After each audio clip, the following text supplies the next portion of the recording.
사는 인생은 늘 신을 만들어요. 어디서부터 출발해? 자기 지식과 자기 지혜와 자기 판단과 자기 경험으로 만나면 합당한 신. 그래서 여러분, 내 마음에 안 들고 내 말을 안 들어주는 신은 신이 아니에요. 그건 잡신이에요. 고무신만도 못한 거예요. 우리가 하나님을 그렇게 생각하게 됐다 이 말이에요. 왜? 하나님을 잊어버리고 선악과를 따먹고 에덴 동산에서 추방당했는데 이런 성경 공부를 안 하니까 우리는 기껏해야 보고 나서도 뭐예요? 그렇게 하나님도 뭐 질투하는 하나님이라는도 여러분 신학적으로는 그게 신학적으로는 맞는 얘기예요. 신학적으로는. 그러나 질투하는 하나님이라고 할 때 여러분이 퍼뜩 생각해도 그 말이 말 같아요? 말 같지도 않은 말을 해요, 여러분. 응? 하나님이 뭔 여러분 질투를 하세요? 다만 그 하나님이 이 점진적 인간 욕망의 확대를 하긴 할 때 뭘 확대하시냐고 요즘은 최초의 선악과를 따먹고 싶었던 그 인간의 어떤 욕망, 욕심이 요한계시록까지 점진적으로 계속 확대가 되는 거예요. 역사 속에서, 환경 속에서, 문화 속에서, 세상의 지도자들 속에서, 나를 통해서, 내 뱃속에서 태어나는 자식들을 통해서 태어나면 태어날수록 새끼들이 그냥 욕심들만 부리고 나만 아는 그런 인생이 되어지다가 마침내 계시록 때 가서 이제 십자가가 확실하게 주님이 규명을 하시고 마치 여러분 이 금지된 허락의 경계를 에덴 동산에서 딱 그 침범을 당하면서 인간들이 스스로 생각하고 스스로 판단하고 에덴 동산에 없는 것을 추구하려고 할 때가 바로 뭐예요? 그게 선악과예요. 그렇지 말라는 거예요, 여러분. 우리가 이 공부를 하는 이유가 뭐예요? 진짜 에덴에서 살만한 사람들에게나 이 말이 들리는 거예요.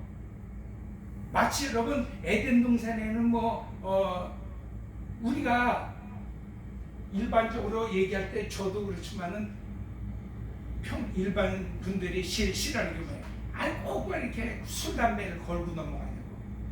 사실은 여러분 술이라는 얘기는 있지만 담배라는 얘기는 성경에 또 있지도 않단 말이에요. 그걸 피우고 안 피우고가 문제가 아닌데 우리는 자꾸 여러분 그런 짓을 악한 일로다가 규정을 하고 그 악한 짓을 안 해야 마치 여러분 노아가 방주 안에 들어갔다가 그냥 살아남은 것이지 그가 심판을 견딜 만한 사람이 아니라 방주에 들어갔다 나와도 여전히 뭐예요? 그런 심판받을 대상자라고 하는 걸 우리는 왜 안 가르치냐? 말이 굉장히 좀 어렵죠? 말하고 있는 저도 내가 지금 뭔 말을 하고 있는지 모르겠어요. 정혜영 집사님 그래도 여기서 제일 젊은 사람이니까 이해가 돼요. 응? 이 하나님의 의도를 알아야지 우리가 성경을 이해하는 거예요. 성경을 자꾸 여러분 내 식으로 읽지 마세요. 성경은 성경 안에 들어가서 읽어야 돼요. 하나님께서 이 말씀을 왜 주셨는지를 하나님 심정에서 파악을 해야지 자꾸 내 편에서 보니까 뭐예요? 구원받았으면 됐지 않냐? 방주 타고 구원받았대는데 뭐. 근데 제일 중요한 것은 구원을 받은 것으로 끝난 것이 아니라 원래 심판의 대상자였었는데 원래 창세기 5장에서 심판하실 때 노아와 그 8식구도 다 심판의 대상이에요. 그것이 여기서 보여주는 거예요. 방주에서 나오고 나서도 여전히 뭐예요? 구원받았다는 놈이나 구원받았다라고 한 걸 가르침받았던 자식이나 뭐예요? 기껏 한 일은 술 먹고 꼴 보고 차는 거예요 그냥. 무슨 얘기예요? 너는 여전히 심판받을 대상이 되는 거예요. 너는 구원받았다라고 얘기하지만 구원이라고 하는 것은 아까 말씀처럼 방주에 탔었다라고 하는 것 때문에 구원이 된 거지. 응? 구원이 될 네가 원해서 구원이 된 게 아니라는 말이에요. 근데 여러분 우리 평생에 선악과 따먹은 죄가 뭐예요? 꼭 이렇게 방주 타고 구원 받았어도 그거를 방주의 값으로다가 여겨주질 않는다는 거예요. 아, 내가 구원 받은 건 방주 때문이었다는 말이에요.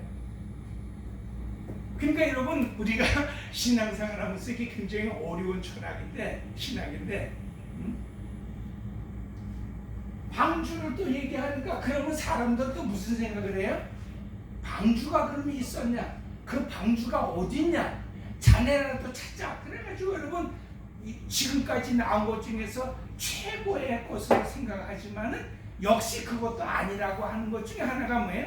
터키에 있는 아라라산에 있는 방주의 잔해 아니에요. 응?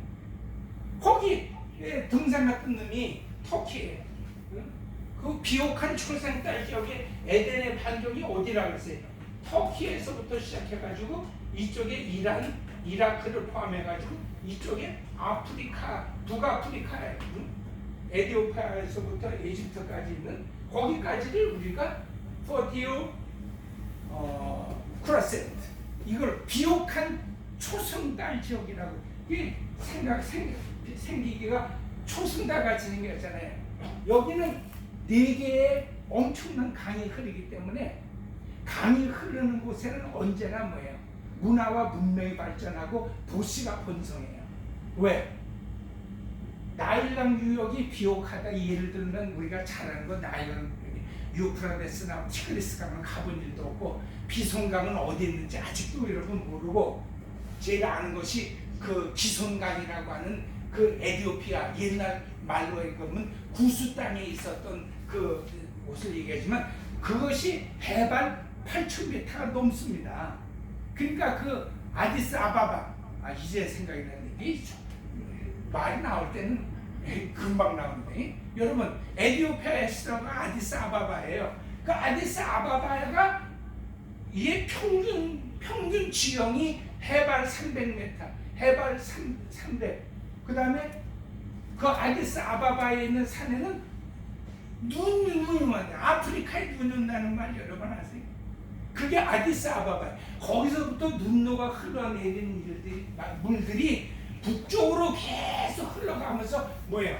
나일강을 형성해 가서 에집트 전체를 갖다가 비옥한 농사 지을 수 있는 땅으로 만든 거예요. 제가 에집트 갔을 때도 거기 진짜 나일강이 막 시퍼렇게 막 한강은 될 것도 아니에요. 엄청난 그 좋은 강인데 그게 여러분 이쪽 남쪽에 에티오피아의 수도 아디스 아바바에서 여러분 그 거대한 산에서 흘러나온 물이 에집트까지 흘러내려간 물이란 말이에요.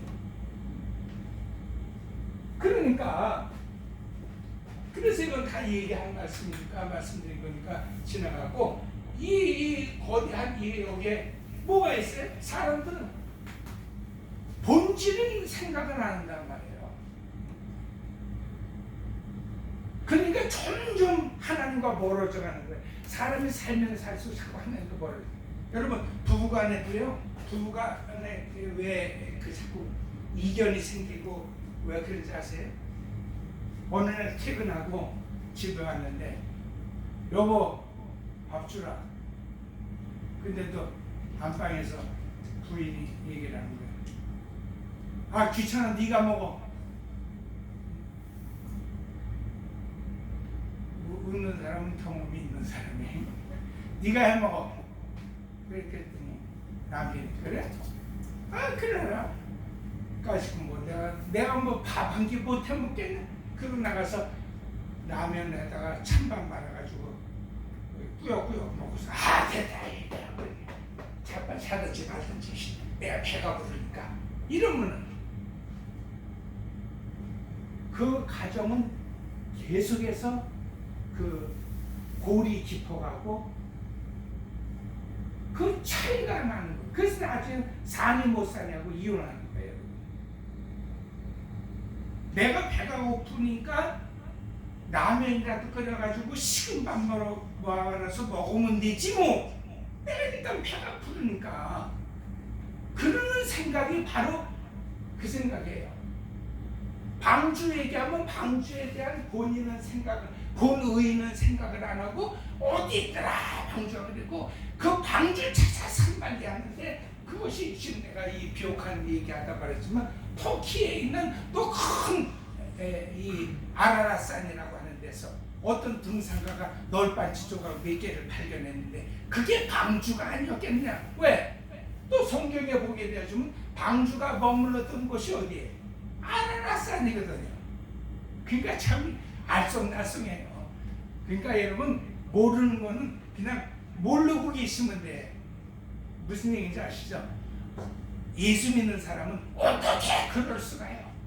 어떻게 하나님이 아라라산이 어떻게 거기 터키에 있습니까? 한반도에 있지 않고 뭐 이딴 소리 하지 말고, 성도는 자꾸 왜? 한번 따라다. 왜? 하나님 왜? 에덴 동산을 왜 만드셨어요? 왜 선악과를 두셨어요? 왜 선악과 따먹는다고 우리를 쫓아내셨어요? 왜 구원받았다라고 하는, 심판에서 구원받았으면, 심판에서 살아남았으면 구원 아니에요.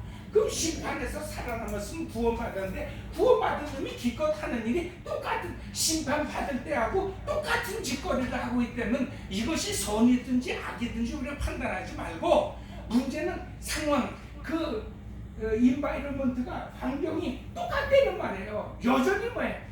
그냥 시집가고 장가하고 먹고 마시고 그게 사는 거라고. 그러면 여러분, 방주를 찾는 데는 무슨 점이 있냐 말이에요. 이 식구가 구원이라고 하는 것을 받은 것은 무슨 인간적인 어떤 노력이 있고 이 삶에 어떤 변화가 있어서가 아니라, 그가 다른 사람들은 다 외면하는 그 방주라고 하는 것에 꽂혀서 그 방주 속에 들어가서 1년 열흘을 있다가 구원을 받은. 여러분, 성경 창세기 8장에 되어 있잖아요. 방주 안에 있던 것이, 노아가 600살이 되었던 때 방주 안에 들어가가지고 601살과 한 살에 물이 그치는 말씀을 받고 열흘 후에 방주에서 나왔으니까 한 375일 만에 땅나도. 창세기 8장에 어제 읽었잖아요. 그런 걸 따지려는 것이 아니라 그 방주 때문에 살아야 되는 거예요.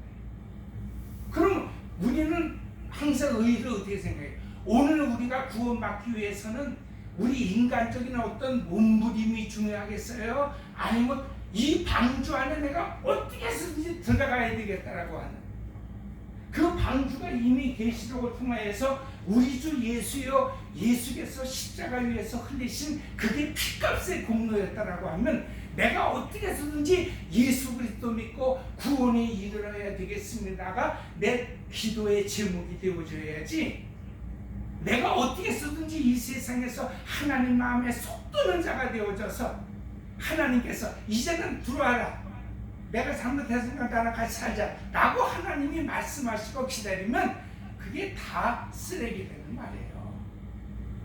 하나님은 여러분 다 용서해 주는 척 하시고서도 같이 살겠다고 하는 그 아담과 하와를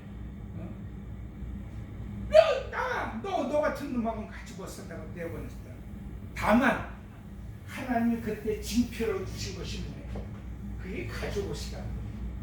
이 가죽옷 자체가 또 우리는 다 설교를 통해서 이제 이것도 또 뭐예요? 이것도 또 예수와 또 예수 또 십자가에 이게 피를 의미한다. 그래 가죽옷이 씌워지기 위해서는 여러분 짐승 하나가 죽어야 되잖아요. 그들이 가죽옷을 입기 전까지는 우린 자꾸 팬티만 생각하는데 그것이 뭐 브라우스인지 원피스인지 투피스인지는 모르잖아요. 여러분 어쨌든 성경에 가면 옷이라고 그랬고 옷이죠. 여자는 뭐 밑에만 가려서도 안 되니까 아무래도 투피스 정도는 되겠죠. 유방하고 밑에도 다 가려야 되니까. 그러나 어쨌든 무엇이 됐든지 가죽옷을 지어 입히셨다라고 하는 건 뭐예요? 너희는 이미 선악과를 따먹고 네 생각에 나뭇잎 따가지고 네 거 가리면 부끄럽지 않고 따먹자마자 너희가 깨달은 것은 아이고 창피해서 아주 숭해서 못 살겠어요. 그러면서 이걸 나뭇잎으로 이게 가렸지만은 이놈아, 그래서 선악과를 따먹으면 네 생각이 드러내는 거야. 네 생각 가지고는 일생에 네 벌거벗은 몸을 갖다 가릴 수 없어. 네가 네 생애에 수치와 부끄러운 것을 가리고 정말 인간답게 살아갈 수 있는 것은 네가 개똥밭에 굴러서가 아니라, 자, 내가 관여를 해야 되는 거야. 내가 가죽 옷을 지어 입히셔. 여러분 그 고대인데, 아니 여러분 그것이 무슨 목화에서 실을 짜낸 것으로 뭐 양모를 했든지 양털의 양모인지, 여러분 그것이 무슨 소마의 목화천인지 그게 무슨 상관이에요. 여러분 왜 가죽옷이 거기 있냐 이 말이야. 가죽옷이 왜 느닷없이 지금으로부터 수천년 수만년 전에, 그 말은 뭐예요? 선악과 따먹고 네 생각대로 해보니까 햇빛이 나니까 금방 말라버리지. 또 부끄럽지, 숨없지. 응? 니들끼리 초통을 흔들고 왔다 갔다 이렇게 다니니까 부끄럽지. 이 사람들아, 내가 개입하지 않는, 내가 너희의 삶을 개입해서 내 생각대로 산 것이 너희 삶의 평안이고 행복이고 그것이 순리야, 원리고. 네 생각하지 마. 그 표예요, 여러분. 무슨 말인지 아시죠? 그래서 여러분 쫓아내실 때 마치 백화점에서 양복 한번 해준 것으로 제가 예를 들어서 그건 말도 안 되는 소리고, 정말 네가 너답게 앞으로라도 살아가려면은 네가 생각했던 것처럼 선악과 따먹고 네 생각, 네 판단, 네가 뭐 어떤 신까지 만들어서 살아봐야 다 꽝이야. 너는 평생에 여기서 쫓겨나더라도 이거 하나 생각해. 가죽 옷이 있어야 산다. 너희가 생각하는 부끄러움과 수치까지도 이 가죽 옷 하나 때문에. 이거 바로 뭐예요? 예수 때문에. 그러니까 여러분, 예수님은 창조 때부터 창조하시, 전서부터 관여하신 거예요. 여태까지 드린 말씀을 여러분 이해하든 못하든 내일 마지막 소리를 하고, 자, 오늘은